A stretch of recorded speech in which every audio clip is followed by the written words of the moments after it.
Vamos continuar aqui. Então, nós temos mais uma informação interessante, que é o seguinte. O bilionário Elon Musk abriu inscrições para as pessoas que têm paralisia cerebral para participarem de uma pesquisa científica que está sendo feita com a implantação de chips no cérebro das pessoas. A empresa dele chama Starlink, né? Anunciou a abertura, então, de... Aliás, Starlink não é bem Starlink, acho que é uma Neuralink. Eu escrevi errado aqui. Tá certo ou não? Mas para a gente poder entender bem, Dr. Fábio Lário, que é cardiologista e gerente médico de informática do Hospital Sírio-Libanês. Dr. Fábio, muito obrigado aqui por atender a Nova Brasil. Bom dia, Heródoto, bom dia aos ouvintes. Agradeço aqui o convite e é um prazer aqui estar com vocês. Espero poder contribuir aqui nessa discussão interessantíssima. Com certeza. Dr. Fábio, o que significa essa nova possibilidade para as pessoas recuperarem, então, seus movimentos e as pessoas tentarem voltar para uma vida normal? Bom, Heródoto, essa é uma ideia muito interessante, né? Isso não é bem o mecanismo não é bem uma novidade, né? Medicina de implantes e uso de dispositivos artificiais para ajudar as pessoas, né? Isso já na década de 50, a gente teve os primeiros implantes de marca-passos cardíacos que hoje já salvam milhões de pessoas no mundo todo, estão disponíveis aí para uso e são bastante popularizados, né? E do ponto de vista das doenças neurológicas, algumas doenças neurodegenerativas, né? Os derrames que podem provocar aí paralisias e limitações nas pessoas, eu vejo que com muitos bons olhos, assim, que tenham pessoas e recursos, né, para estudar como recuperar a qualidade de vida, melhorar a vida dessas pessoas, onde a medicina tradicional, da forma que nós fazemos hoje, não está conseguindo melhorar, né? Então, a gente sabe, através aí do desenvolvimento da inteligência artificial, que está ficando cada vez melhor em identificar padrões, né? E isso pode ser utilizado para identificar, por exemplo, padrões de atividade cerebral e, através desses padrões, provocar reações ou novos estímulos de volta para dentro do cérebro também, de forma que as pessoas possam ter sensações, né, diferentes. Então, de novo, temos exemplos aí mais antigos disso, por exemplo, implantes cocleares, né, que a cóclea é aquele órgão nosso que faz a tradução do som para que a gente entenda os sons, né, são os neurônios ali. E às vezes esse órgão, eles sofrem lesões e a pessoa para de escutar. Então também já tem aí, já há décadas, né, o dispositivo que é implantado que ajuda, por exemplo, as pessoas a escutarem. E esse é um passo mais avançado, que ele poderia ajudar, por exemplo, as pessoas que têm a paralisia, ou existe uma síndrome grave, em que a pessoa sofre, a gente chama de um encarceramento, é uma lesão numa área específica do cérebro, onde passam a maioria das fibras que controlam os movimentos. Então a pessoa fica presa, ela não consegue movimentar o corpo, movimenta praticamente só os olhos, né?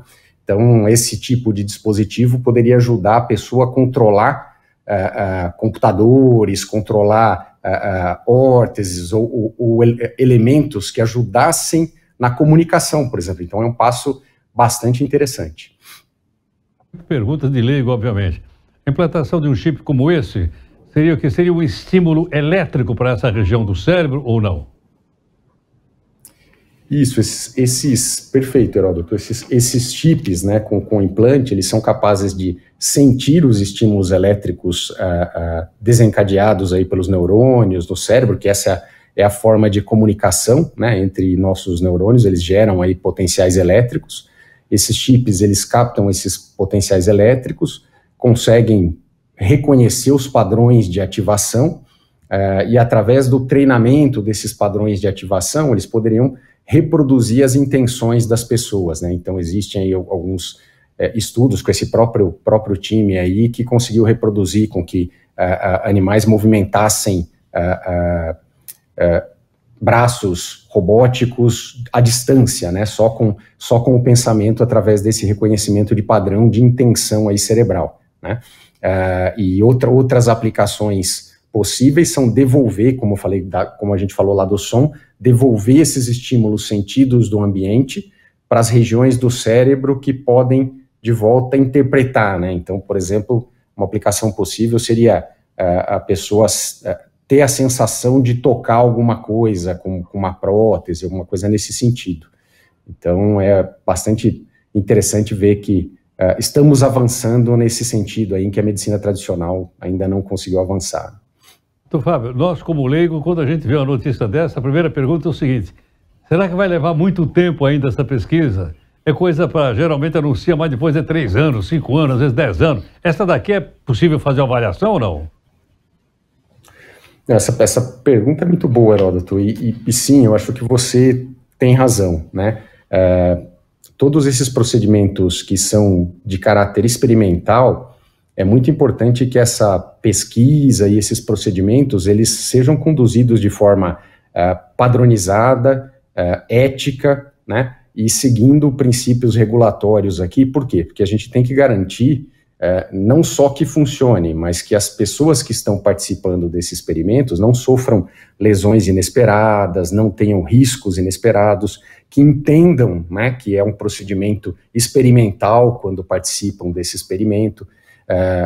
E depois desse processo, que é um processo regulatório que já toma algum tempo, a gente tem o desenvolvimento, né, o aprendizado do desenvolvimento desses dispositivos, e para que isso possa chegar a mercado, precisa comprovar que esses dispositivos são seguros, que eles realmente ajudam, né, melhoram a qualidade de vida ou o tempo de vida, aumentam o tempo de vida das pessoas, né, e ter um dispositivo que seja custo efetivo, né, que as pessoas, ele possa ser utilizado em saúde também de forma comercial, digamos assim, ele possa ser trazido para uso clínico aí dos pacientes. A gente precisa treinar os médicos e profissionais de saúde a selecionar os pacientes que podem se beneficiar disso.